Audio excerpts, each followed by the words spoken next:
Maersk to completely leave Russia, sell its Russian assets. Let's talk about the global supply chain.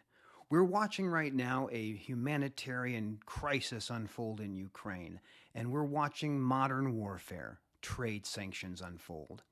So, Maersk owns about 31% of Russian port operator Global Ports, and that operates 6 terminals in Russia and 2 in Finland.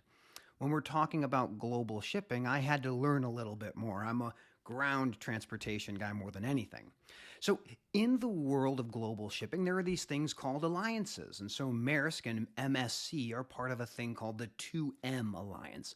So, that makes sense that MSC is also out with Maersk and all of Maersk's subsidiaries like Haberg Sud. I love supply chain.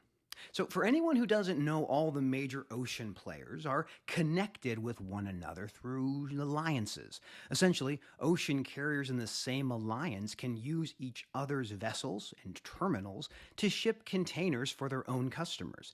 This gives each player in the alliance a bigger global footprint, and that's to serve their customers. So, if carrier A and B are in an alliance and carrier A has a terminal in St. Petersburg, but B doesn't, because of the alliance, Carrier B can now service St. Petersburg by one way of Carrier A's terminals and vessels, or call a port with their own vessels. There's another alliance, that's the Habeg 1 and Yang Ming, are also in an alliance called the Alliance, so that makes sense that they're also out. Now, I've also read that CGM, is also pulling out, but without the approval of their folks in their alliance, the Costco and Evergreen. But it means whatever happens in the upcoming days will be very interesting. So why does this matter?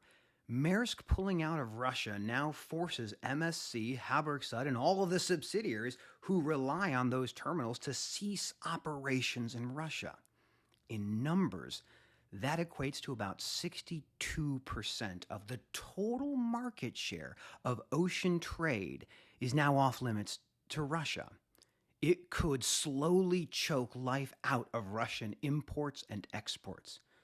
Modern warfare may be fought with missiles and tanks and all sorts of conventional arms, but sanctions do something a little bit different. The folks that are going to be experiencing this are going to be the people in Russia who will not have access to so many things that the global supply chain provides. I applaud Maersk for the leadership here in pulling out and ceasing operations. This is an unnecessary war, and we know today that people are suffering and dying. So what we need to encourage is more companies to step forward, make the right decision, and continue to put pressure on Russian leadership that this war is not one that you will win, and ultimately the supply chain is what makes people win or lose.